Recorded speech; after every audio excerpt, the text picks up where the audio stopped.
Russia Ukraine యుద్ధానికి సంబంధించి ఇటీవల భారత్పై ఆరోపణలు వచ్చాయి. ఉక్రెయిన్తో యుద్ధం చేయడానికి రష్యాకు భారత్ అనేక రూపాల్లో సహాయం చేస్తుందన్నది ఈ ఆరోపణల సారాంశం. రష్యాకు భారత్ ఆర్థిక సాయం చేసిందన్నది ప్రధాన ఆరోపణ. సాక్షాత్తు అమెరికా అధ్యక్షుడు డొనాల్డ్ ట్రంప్ ఈ ఆరోపణ చేశారు. అయితే ఇవన్నీ నిరాధార ఆరోపణలంటూ ఎదురుదాడి చేసింది భారత్.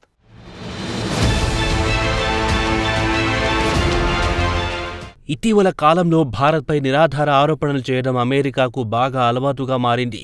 3 ఏళ్లుగా రష్యా యుక్రెయిన్ యుద్ధం కొనసాగుతున్న సంగతి తెలిసిందే. అయితే ఈ యుద్ధంలో భారత్ తటస్థ వైఖరి తీసుకుంది.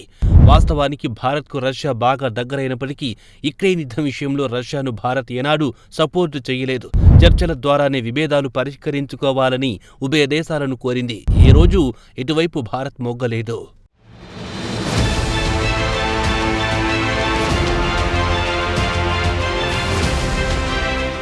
కొన్నేళ్ల కిందట భారత ప్రధాని నరేంద్ర మోదీ రష్యాలో పర్యటించారు. అయితే ఈ పర్యటన కేవలం ఉభయ దేశాలకు సంబంధించిన అంశాలకు మాత్రమే పరిమితమైంది. యుక్రెయిన్ యుద్ధాన్ని ఎగదోస్తూ నరేంద్ర మోదీ ఒక్క మాట కూడా మాట్లాడలేదు. రష్యా పర్యటన ముగిసిన కొన్ని నెలలకే యుక్రెయిన్లోనూ ప్రధాని నరేంద్ర మోదీ పర్యటించారు. ఇక్కడ కూడా అదే హుందాతనాన్ని మెయింటైన్ చేశారు ప్రధాని నరేంద్ర మోదీ. ఇది యుద్ధాలు చేసే కాలం కాదన్నారాయన.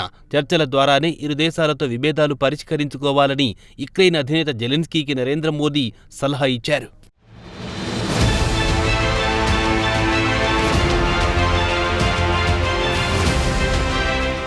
అయితే రష్యాకు భారత్ ఎంత దగ్గరో యావత్ ప్రపంచానికి తెలిసిన విషయమే. దీంతో భారత్ ఎంత పక్కాగా తటస్థ వైఖరికి కట్టుబడ్డా నిరాధార ఆరోపణలు చేసింది ట్రంప్ సర్కార్. ఎవరో కాదు, సాక్షాత్తు అమెరికా అధ్యక్షుడు డొనాల్డ్ ట్రంప్ భారత్పై ఈ ఆరోపణలు చేశారు.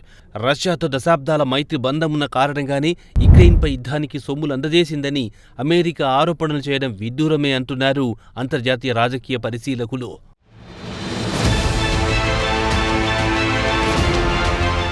ఇక్కడ విషయం గమనించాలి. రష్యా నుంచి భారత్ పెద్ద ఎత్తున చమురు కొనుగోలు చేస్తుందన్నది వాస్తవం.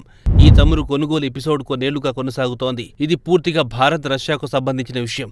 ఇలా రష్యా నుంచి భారత్ చమురు కొనుగోలు చేయడం వల్ల మరే ఇతర దేశాల ప్రయోజనాలు రవ్వంత కూడా దెబ్బతినవు. ఇది అందరికీ తెలిసిన సంగతే.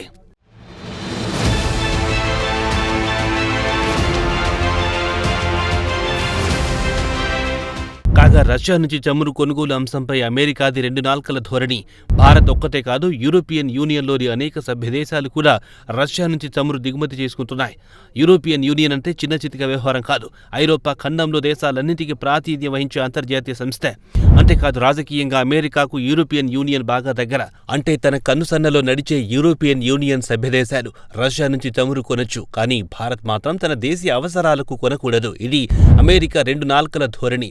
తనకు నచ్చిన వారికి నెమలి ఈకతో కొట్టడం, అలాగే నచ్చని వారికి చింతకర్రతో ఎలాపెడా బాదడం అనే సామెతకు సజీవ ఉదాహరణగా నిలుస్తోంది అమెరికా ద్వంద్వ వైఖరి.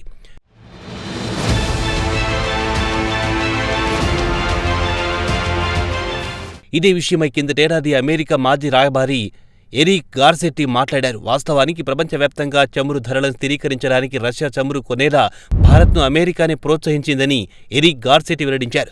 చమురు ధరలు పెరగకూడదని అమెరికా కోరుకుంటుందన్నారు. ఇందులో భాగంగానే రష్యా నుంచి భారత్ చమురు కొనేలా అమెరికా ప్రోత్సహించిందని ఆయన పేర్కొన్నారు. వాస్తవాలన్నీ ఇలా ఉంటే ఇప్పుడు ట్రంప్ సర్కార్ భారత్పై నిందలు వేయడం దారుణమంటున్నారు రాజకీయ పరిశీలకులు.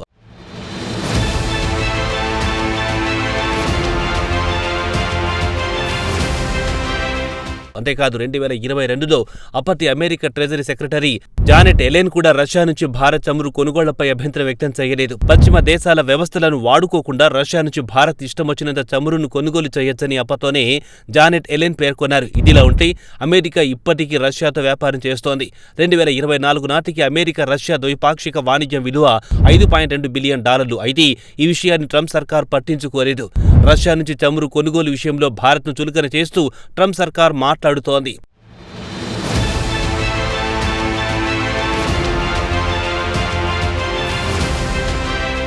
ఏదేమైనా చమురు కొనుగోలు విషయంలో అమెరికాది 2 నాల్కల ధోరణి అనేది స్పష్టంగా తెలిసిపోయింది.